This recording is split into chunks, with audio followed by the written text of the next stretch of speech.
Salam guru penggerak, tergerak, bergerak, menggerakkan.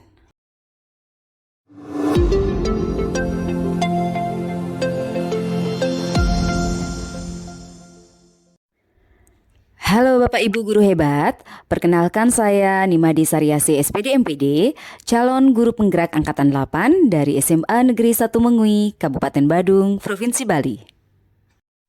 Pada video kali ini, saya akan membawakan tugas 1.2.A.8 Koneksi Antar Materi Modul 1.2.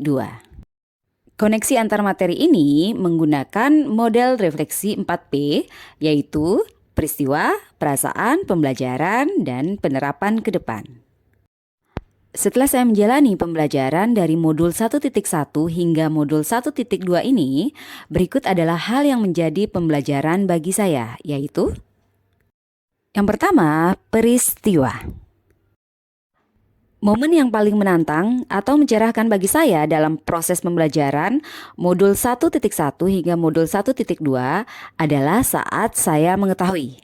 Pertama, dasar pendidikan adalah menuntun, bukan menuntut.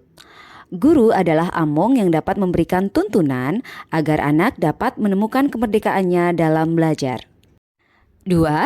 Guru menuntun segala kodrat murid, baik kodrat alam maupun kodrat zaman. Tapi guru hanya bisa menuntun lakunya, bukan dasarnya. Seperti yang diibaratkan Ki Hajar Dewantara, bahwa ibaratnya seorang petani yang menanam padi tidak akan bisa merubah kodrat tanaman padi. Padi tetaplah padi. Tapi yang bisa dilakukan petani adalah mengoptimalkan lingkungan tempat hidup tanamannya agar tanaman padi tersebut menghasilkan hasil panen melimpah. Di sana saya baru mengetahui tentang adanya istilah kodrat alam dan kodrat zaman. Ketiga, saya mendapatkan pencerahan bahwa murid bukanlah kertas kosong, tetapi murid adalah kertas yang sudah penuh dengan coretan, tetapi dengan tinta yang masih buram atau samar sejak lahir. Tugas pendidik adalah menebalkan dan memperjelas garis-garis tersebut agar semakin jelas. Yang keempat, pendidikan menghamba pada anak. Seorang pendidik hendaknya mendidik dengan tulus ikhlas dan sepenuh hati tanpa mengharapkan imbalan.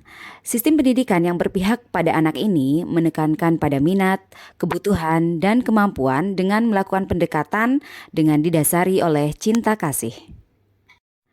5. Murid bukan objek pembelajaran, melainkan subjek pembelajaran. Pendidik hanya sebagai fasilitator yang harus memfasilitasi belajar peserta didik agar mereka dapat menjadi manusia yang seutuhnya. 6. Filosofi Ki Hajar Dewantara tentang asas trikon, yaitu kontinu, konvergen, dan konsentris. Asas trikon dilambangkan sebagai sistem tata surya, di mana murid digambarkan sebagai planet yang mengorbit matahari dalam garisnya masing-masing. Setiap planet berevolusi dengan kecepatan yang berbeda-beda, namun tak pernah berhenti bergerak. Tugas guru adalah bisa menghargai keunikan rotasi dan evolusi setiap muridnya dalam pembelajaran. 7. Kognitif bukan yang terpenting, harus diselaraskan dengan budi pekerti. Budi pekerti adalah rambu atau arahan yang kita berikan kepada anak sehingga ia sadar bahwa kebebasannya dibatasi. Kebebasannya adalah kebebasan yang bertanggung jawab. Budi pekerti membentuk manusia humanis, manusia yang penuh kasih sayang, hati yang bersih, jujur, yang selamat dan bahagia. 8. Makna lebih dalam dari semboyan Ki Hajar Dewantara yang selama ini hanya sering saya dengar dan ucapkan tapi tidak sepenuhnya mengerti artinya, yaitu Ingarso Sung Tulodo, di depan memberi contoh, Ingmadia Mangunkarsa, di tengah membangun semangat, dan Tuturi Handayani di belakang memberi dorongan. Sedangkan yang menjadi tantangan bagi saya adalah saat penerapan pada aksi nyata di kelas. Kaitan antara modul 1.1 dan modul 1.2 yang saya pahami adalah dua modul tersebut saling mendukung satu sama lain karena dua-duanya pada akhirnya memberi pemahaman untuk mewujudkan pembelajaran yang berpihak kepada siswa. Modul 1.1 memberi pemahaman secara global tentang dasar dan tujuan pendidikan, sedang di modul 1.2 dijelaskan tentang nilai dan peran guru penggerak untuk mewujudkan ekosistem pendidikan yang berpihak kepada siswa. Secara lebih rinci yang saya pahami yaitu pertama, pendidikan yang bersifat menuntun kalau dihubungkan dengan nilai-nilai guru penggerak, hal itu sangat sesuai dengan konsep berpihak pada murid dan peran guru penggerak menjadi pemimpin dalam pembelajaran. Kedua, filosofi Ki Hajar Dewantara tentang menghamba pada anak berkaitan dengan nilai guru penggerak kolaboratif dan peran mendorong kolaborasi. Ketiga, filosofi Ki Hajar Dewantara tentang kodrat alam dan kodrat zaman berkaitan dengan nilai guru penggerak inovatif dan peran guru penggerak menjadi coach bagi guru lain.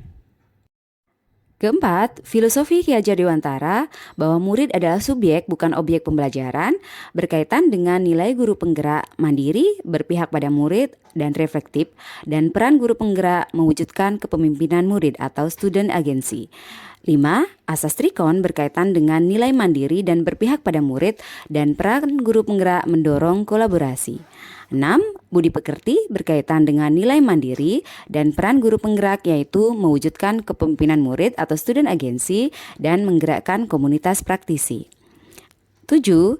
Semboyan Ki Hajar Dewantara berkaitan dengan semua nilai guru penggerak yaitu mandiri, reflektif, kolaboratif, inovatif, berpihak pada murid dan semua peran guru penggerak yaitu menjadi pemimpin pembelajaran, menjadi coach bagi guru lain, mendorong kolaborasi, mewujudkan kepemimpinan murid dan menggerakkan komunitas praktisi.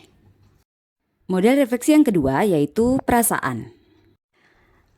Saat momen itu terjadi, saya merasa seperti bagaikan menemukan setitik cahaya terang di antara jalan kegelapan yang selama ini dilewati. Sekarang saya menjadi anak ayam yang sudah tidak kehilangan induknya lagi berkat cahaya terang yang terpancar. Saya merasa mendapatkan banyak ilmu dan pencerahan terkait dengan fungsi dan peran kita sebagai guru. Model refleksi yang ketiga yaitu pembelajaran. Sebelum momen tersebut terjadi, saya berpikir bahwa murid adalah kertas kosong yang belum memiliki pengetahuan apa-apa dalam dirinya dan siap ditulisi apa saja oleh gurunya.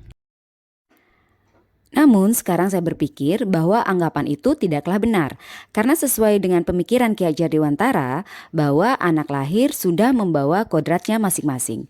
Mereka seperti kertas yang sudah bergaris tetapi garisnya masih samar-samar sehingga tugas pendidik adalah menebalkannya menjadi lebih jelas. Sebelum momen tersebut terjadi, saya juga berpikir bahwa peran pendidik adalah menyelesaikan materi sesuai dengan target kurikulum dan memfokuskan pada ketercapaian KKM dan mengutamakan aspek kognitif saja.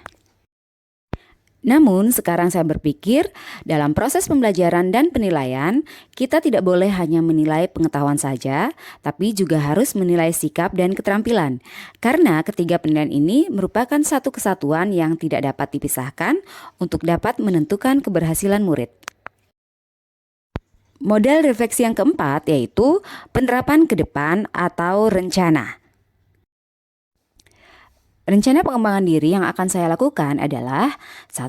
Melakukan kegiatan pembelajaran menuntun dan berpihak pada murid dengan memperhatikan kodrat alam dan kodrat zaman. Yang kedua, melakukan pembelajaran yang berpusat pada murid atau student center. 3. Menciptakan pembelajaran yang menyenangkan dan inovatif. Dan 4. Melakukan pengembangan diri secara berkelanjutan dan konsisten untuk menerapkan nilai-nilai dan peran sebagai guru. Demikianlah video saya kali ini. Terima kasih atas perhatiannya. Jadilah cahaya yang selalu menerangi, jadilah angin yang selalu memberi kesejukan, dan jadilah sahabat sejati yang selalu hangat di hati. Salam guru penggerak.